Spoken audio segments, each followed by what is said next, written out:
हाँ तो दोस्तों, हम इस वीडियो में बल तथा गति के नियमों के बारे में जानेंगे। दोस्तों, आज जितने भी यातायात के साधन हैं, वो सभी न्यूटन के गति के नियमों पर ही आधारित हैं। इसलिए इस अध्याय का अध्ययन करना हमारे दैनिक जीवन के लिए बहुत ही महत्वपूर्ण है।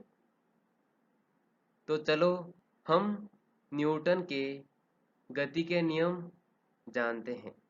दोस्तों, गति के नियम जानने के लिए हमको बल के बारे में पूरी जानकारी होना अति महत्वपूर्ण है। इसलिए हम सबसे पहले बल क्या होता है उसको समझते हैं। किसी वस्तु को धक्का लगाना या फिर किक मारना बल कहलाता है। इसी प्रकार किसी वस्तु को दबाना या फिर खींचना भी बल कहलाता है। दोस्तों, हम बल को न्यूटन में मापते हैं। यह इकाई सर आइजैक न्यूटन के सम्मान में रखी गई है। दोस्तों, अब हम संतुलित और असंतुलित बल में अंतर समझते हैं। संतुलित बल आपको पहले चित्र में दिखाया गया है कि दो आदमी एक रस्सी को समान ताकत से खींच रहे हैं। इसलिए रस्सी की गति में कोई परिवर्तन नहीं हो रहा है और इसी कारण हम कहते हैं कि रस्सी पर संतुलित बल काम कर रहे हैं। लेकिन जब आप दूसरे चित्र को देखें तो पाएंगे कि डिब्बे पर दो विपरीत दिशा में बल लग रहे हैं, लेकिन उनके परिमाण असमान है। इसके कारण डिब्बे की गति में परिवर्तन होगा और इसीलिए हम कहते हैं कि डिब्बे पर असंतुलित बल काम कर रहे हैं। तो दोस्तों, बल को समझने के बाद अब हम गति के नियम समझते हैं। दोस्तों, अब हम न्यूटन की गति के प्रथम नियम, जिसको जड़त्व के नियम से भी जाना जाता है, को समझते हैं। इस नियम के अनुसार अगर कोई वस्तु स्थिर अवस्था में है तो वो स्थिर ही रहना चाहती है और अगर वो गति अवस्था में है तो गति अवस्था में ही रहना चाहती है जब तक कि उस वस्तु पर कोई बाह्य बल यानी कि एक्सटर्नल फोर्स काम नहीं करे। इसको हम एक उदाहरण के द्वारा समझते हैं। आप सभी ने ताश के पत्ते और सिक्के वाला एक्सपेरिमेंट तो किया ही होगा। इसमें जब आप ताश के पत्ते को हल्का सा धक्का देते हैं तो सिक्का ताश के पत्ते के साथ न जाकर गिलास में गिर जाता है। ऐसा क्यों होता है? क्योंकि यहाँ पर ताश का पत्ता एकदम चिकना होता है। इस कारण सिक्के को कोई बल मिलता ही नहीं है और कोई बल ही नहीं लग रहा है तो सिक्का ताश के पत्ते के साथ क्यों क्षैतिज अवस्था में गति करेगा? तो इस कारण वो गिलास में गिर जाता है। दोस्तों, अगर किसी वस्तु पर एक से ज्यादा बल लग रहे होते हैं तो उसकी गति का अध्ययन करने के लिए हम उस वस्तु पर परिणामी बल निकालते हैं। मान लो किसी वस्तु पर दो बल थीटा कोण पर काम कर रहे हैं तो इनका परिणामी बल F net root of F one square plus F two square plus 2 into F one into F two into cos theta के बराबर होता है। परिणामी बल को समझने के बाद अब हम गति के द्वितीय नियम को समझते हैं।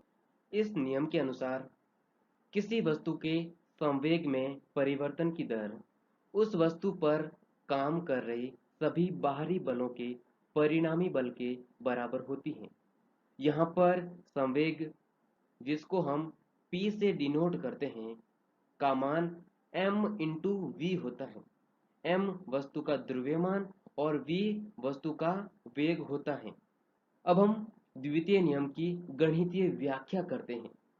dp बट्टा dt, जो कि संवेग में परिवर्तन है, का मान f नेट के बराबर होता है। dp बट्टा dt m इंटू dv बट्टा dt के बराबर होता है और dv बटा dt मतलब वस्तु के वेग में परिवर्तन की दर, जो कि त्वरण होती है। तो m into A equal to F net. तो यहाँ से हमको एक बहुत ही अच्छा रिलेशन मिल गया, F net equal to M into A. दोस्तों, अब हम एक क्वेश्चन करते हैं। इसमें एक 100 किलो की वस्तु को दो आदमी विपरीत दिशा में, एक 6 न्यूटन और दूसरा 3 न्यूटन से धक्का दे रहे हैं। हमें इस वस्तु का त्वरण निकालना है। सबसे पहले हम क्या करते हैं, इस वस्तु पर परिणामी बल का परिमाण निकालते हैं। क्योंकि यहाँ पर दोनों बल विपरीत दिशा में मतलब 180 डिग्री के कोण पर हैं, तो परिणामी बल का मान बड़े बल में से छोटे बल को घटाने से मिल जाएगा। तो परिणामी बल का जो परिमाण होगा वो 3 न्यूटन होगा। अब न्यूटन के गति के दूसरे नियम से हमें जानते हैं कि F net equal to M into A. तो यहाँ से हमको 3 इक्वल टू 100 इंटू ए मिल जाएगा और यहाँ पर ए की value 0.03 metre per second square आ जाएगी। दोस्तों, अब हम संवेग संरक्षण के नियम को समझते हैं। इस नियम के अनुसार अगर किसी निकाय पर लगने वाला बाहरी बल 0 है तो उस निकाय का संवेग हमेशा के लिए संरक्षित रहेगा।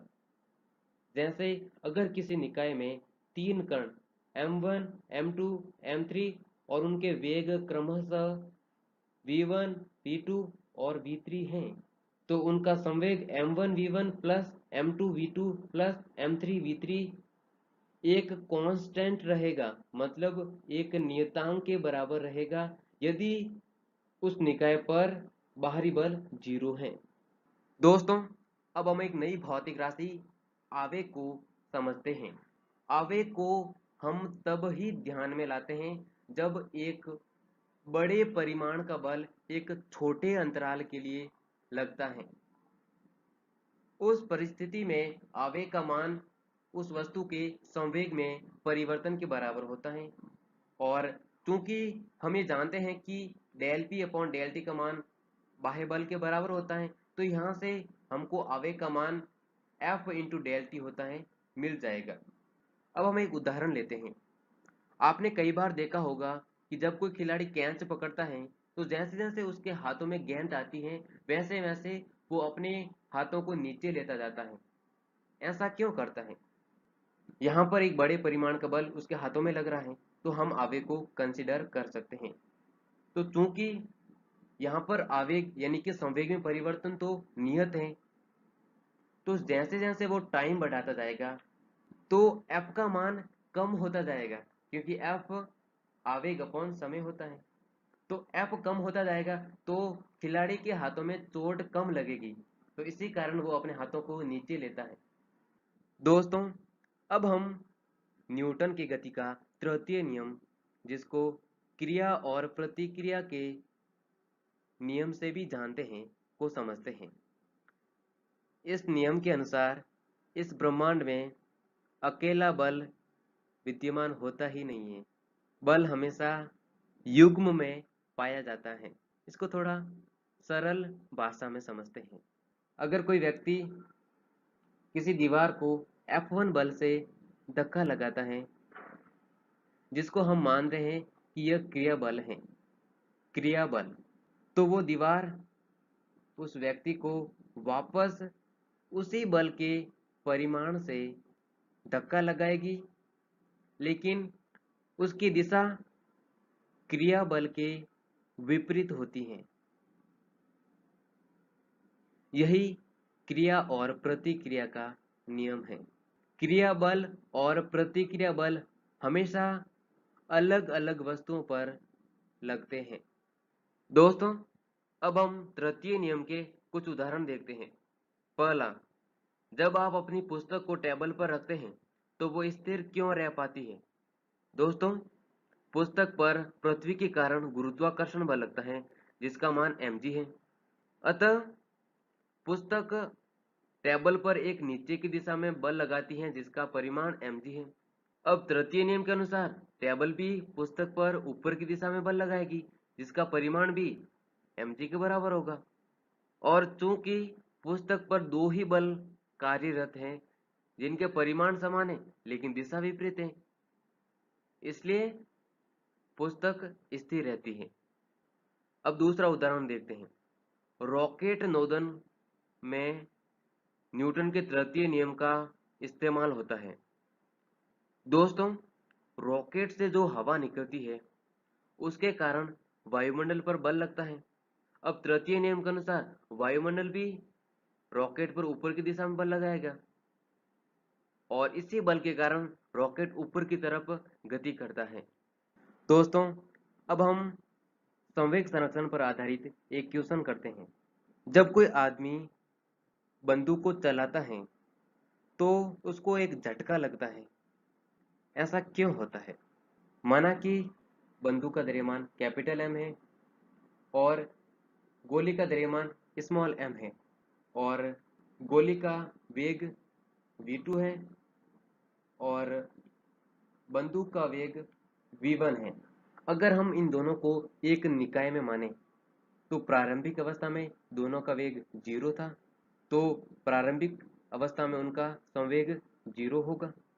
अब गोली चलाते समय भी इन पे बाहरी बल 0 है, तो इसके कारण हम संवेग संरक्षण का नियम लगा सकते हैं।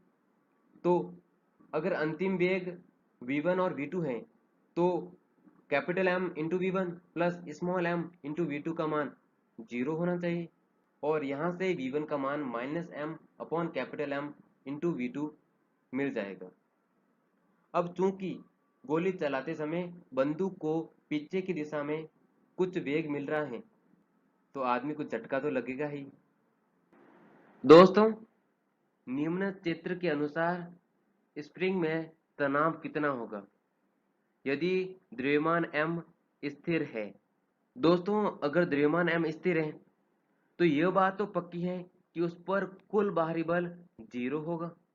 दोस्तों, द्रव्यमान m पर पृथ्वी के कारण गुरुत्वाकर्षण बल लगता है जिसका मान mg है। अब यह बल वो स्प्रिंग पर लगाएगा। तृतीय नियम के अनुसार स्प्रिंग भी द्रव्यमान m पर ऊपर की दिशा में बल लगाएगी। माना कि उसका परिमाण Fk है, अतः अगर द्रव्यमान m स्थिर है तो mg और Fk का मान बराबर होना चाहिए, अतः स्प्रिंग में तनाव mg के बराबर है।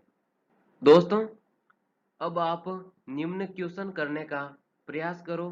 इन सभी क्वेश्चनों के हल वर्णन में दिए गए हैं।